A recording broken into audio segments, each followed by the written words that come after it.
महाराज जी, दो प्रश्न हैं। पहला, सूर्य मंत्र के पीछे विज्ञान क्या है? दूसरा, जब तीर्थंकर भगवान एक हैं तो कैसे एक भगवान हजारों लाखों प्रतिमाओं में विराजित हो जाते हैं? इसके पीछे का विज्ञान जानना था। बहुत अच्छा सवाल है। सूर्य मंत्र या सूर्य मंत्र, इसका विज्ञान आपने पूछा है। इसके विज्ञान को बताने के पहले मुझे मंत्र का विज्ञान बताना पड़ेगा। मंत्र हमारे देश की एक बड़ी साधना है। मंत्र क्या है? किसी शब्द के साथ साधना को जोड़कर उसके भीतर छिपी हुई शक्ति का प्रस्फोट, इसी का नाम मंत्र है। मुख से निकलने वाले सामान्य शब्द मात्र शब्द होते हैं, वो वचन है, मात्र शब्द है। लेकिन जब हम मंत्रोच्चार करते हैं तो वो कोरा शब्द नहीं होता, क्योंकि इस मंत्रोच्चार में हमारी साधना भी जुड़ी होती है, भावना भी जुड़ी होती है। और हमारी साधना और भावना से उनमें अनंत शक्ति आ जाती। उस मंत्रोच्चार से उस शक्ति का प्रस्फोट होता है और उसे हम प्रक्षिप्त भी कर सकते हैं। समझ गए? तो जब हम मंत्रोच्चार करते हैं, और ऐसे वैसे मंत्र नहीं, सब साधित मंत्र होते हैं, उन मंत्रों का आरोपण हम जिन प्रतिमाओं में करते हैं तो प्रतिमाएं जीवंत हो उठती। चूंकि जब हम मंत्र से जो उच्चारित करते हैं वो शब्दात्मक है, ध्वन्यात्मक है, तो उससे उत्पन्न होने वाली शक्तियां भी भौतिकी होती है और भौतिक वस्तु पर उसका गहरा प्रभाव होता है। तो हम जब प्रतिमा में मंत्र स्थापित करते हैं, आरोपित करते हैं, तो वो प्रतिमा नहीं रहती, भगवान बन जाती मंत्र के प्रभाव से। और उसका ओरा डेवलप हो जाता है, उसका आभा मंडल विकसित हो जाता है और उसकी ऊर्जा का स्तर ऊंचा हो जाता है। और ये तो हम लोगों ने अनेक बार अनुभव किए। प्रतिष्ठा के पूर्व अलग और प्रतिष्ठा के बाद अलग। कई बार हमने अनुभव किया है कि प्रतिष्ठा के पूर्व किसी प्रतिमा के ऊपर अगर ऐसे हाथ करे, सहजता से जाता है, और प्रतिष्ठा के बाद केवल ज्ञान कल्याणक के दिन ही 2-3 बार मैंने ऐसा चला के अनुभव किया। ज्ञान कल्याणक के बाद उस प्रतिमा से ऐसे हाथ को मैंने ऐसा करने का प्रयास किया तो मुझे बहुत ताकत लगानी पड़ी। एनर्जी का फोर्स लेवल बढ़ता है और तभी उन सब का हम पर प्रभाव पड़ता है। समझ गए? तो ये चीज विज्ञान भी इस बात को मानता है। आपने ये सवाल आज से 50 वर्ष पहले किया होता तो शायद इसका संतोषप्रद उत्तर नहीं दे पाता, लेकिन आज मैं दे सकता हूं और उसी आधार पर ये उत्तर दिया। और इसका दूसरा भाग भी मैं आपको बताता हूं। एक किर्लियन थेरेपी विकसित हुई, अगर आपने नाम सुना होगा। किर्लियन और रुडॉल्फ किर नाम के 2 वैज्ञानिक हुए, रूसी वैज्ञानिक। उन्होंने एक प्रयोग किया, पानी के ऊपर प्रयोग किया। 3 प्रकार का जल रखा, एक सामान्य जल, और दूसरा सकारात्मक भावनाओं से भरे हुए व्यक्ति के हाथ का जल, और तीसरा नकारात्मक भावना से भरे हुए व्यक्ति के हाथ का जल। तीनों प्रकार के जलों पर लगभग 15 वर्ष तक प्रयोग किया गया। आप सुन करके आश्चर्य करोगे। सामान्य जल को पौधों पर डाला गया तो पौधों की ग्रोथ सामान्य रही।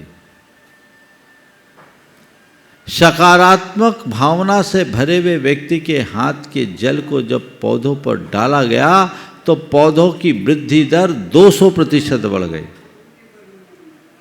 और नकारात्मक भावनाओं से भरे हुए व्यक्ति के हाथ के जल को जब पौधे में सींचा गया तो वो पानी तेजाब का काम कर गया, पौधे जलने लगे।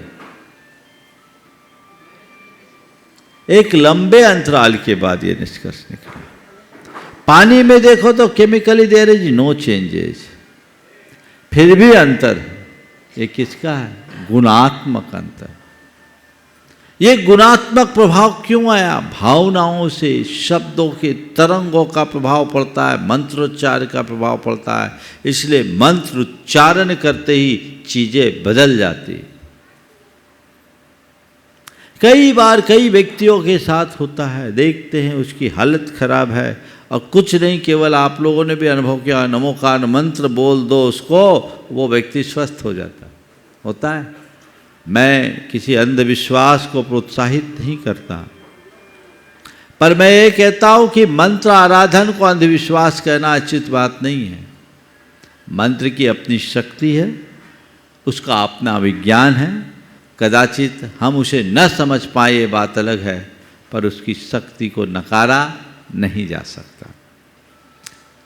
पुराने जमाने में तो ऐसे मंत्र की बहुत उत्कृष्ट साधना रहती थी, उसमें कई बड़े बड़े कीर्तिमान स्थापित किए गए। एक घटना में मंत्र के संदर्भ में आप सबको बोलना चाहूँगा।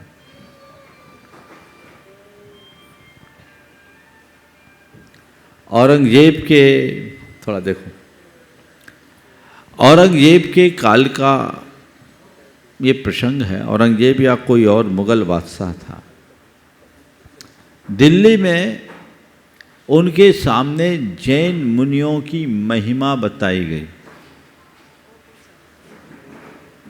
जैन मुनियों की जब महिमा बताई गई तो उनके मन में आया कि मुझे जैन मुनि का दर्शन करना। अब वहां कोई आसपास जैन मुनि थे नहीं, क्या करे? अजमेर में एक मुनि थे, प्रभाचंद। लोग उनके पास पहुंचे कि महाराज आप यहाँ से दिल्ली चलो, बादशाह के पास आपको चलना है, नहीं तो बड़ा संकट आएगा। महाराज ने कहा चलेंगे, तुम यहीं रहो। वो जो गया वो वहीं रुका रहा। 1 महीने का समय था, पर महाराज तो हिलने को तैयार नहीं। पट्टारक जी थे प्रभाचंद, हिलने को तैयार नहीं। अब महाराज अब तो बड़ा संकट आएगा, बस कल का ही दिन, एक दिन बचा, अब क्या होगा? मुझे तो लगता है आपके ही पास मुझे भी समाधि लेनी पड़ेगी। बोले तू चिंता मत कर। कहाँ जाना है? बादशाह के पास जाना है। उन्होंने कहा बिछा अपना दुपट्टा बिछा। दुपट्टा बिछाया, उन्होंने अपना मंत्र पढ़ा और अपने और उस सेठ को दोनों को बिठाया और आकाश मार्ग से सीधे राज दरबार में जाकर के पहुंच गए। ये इतिहास की सत्य घटना है। ये मंत्र का प्रभाव है। जैन जागरण के अग्रदूत अयोध्या प्रसाद गोयली की एक कृति है, भारतीय ज्ञानपीठ से प्रकाशित है, उसमें इसका उल्लेख है, आप जरूर पढ़ें। प्रभाचंद जी के जीवन वृत्त में भी एक कथन आता है। तो ऐसा नहीं है कि मंत्रों का प्रभाव नहीं पड़ता। आजकल जब कभी भी मंत्रों की बात आती तो लोग उसे अंधविश्वास कहने लगते हैं। मैं कहता हूँ ये अंधविश्वास नहीं, अविश्वास है।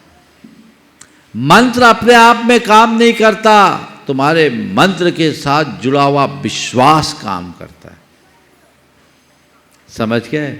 और मेडिकल साइंस भी कहता है ना, एक प्लेसिबो इफेक्ट, एक नोसिबो इफेक्ट होता है। सुना है ना आपने दोनों वर्ड्स को? प्लेसिबो इफेक्ट क्या है? साधारण सी दवाई दो, राख भी दे दो और कहो ले राम बाण दवाई है, सामने वाले ने एक्सेप्ट कर लिया, काम कर गया। ये क्या है? Placebo effect. और अच्छी से अच्छी दवाई और साधारण सी बीमारी, भैया इसका कोई इलाज नहीं, ला इलाज बीमारी है, ठीक नहीं हो सकता, जो आता है प्राय निपट जाता है। तो वो व्यक्ति अच्छी से अच्छी दवाई खाएगा, वो भी उसको कीमो जैसा काम करेगा, उल्टा असर होगा, है ना। तो जब हमारे सामान्य से शब्दों का असर लोगों पर लक्षित होता है, दिखाई पड़ता है, तो मंत्रों का प्रभाव क्यों नहीं हो सकता, ये हमें समझना चाहिए। समझ गए। बहुत सारे उदाहरण दिए जा सकते हैं, पर मैं विषय का विस्तार नहीं करूँगा। आपका प्रश्न का दूसरा भाग, एक भगवान इतनी सारी प्रतिमाओं में कैसे आ जाते हैं। सुन लो, जैन धर्म में भगवान की प्रतिष्ठा तो होती ही नहीं। क्या बोल रहा हूं मैं, ये मत सोचना कि यहाँ चंद्र प्रभु भगवान विराजमान है सो उनको बुला के हम ऊपर से सिद्धालय से विराजमान कर दिए। हमारे यहाँ प्राण प्रतिष्ठा नहीं है, हमारे यहाँ बिंब प्रतिष्ठा है। हम क्या करते हैं, उस प्रतिमा में भगवान के गुणों का आरोपण करते हैं। और गुणारोपण तो हम किसी में भी कर सकते हैं। कर सकते हैं कि नहीं कर सकते? कर सकते हैं। मैं तुमसे दूसरा सवाल करता हूँ, तुम्हारे घर में पिताजी की तस्वीर तो होगी, कितनी है?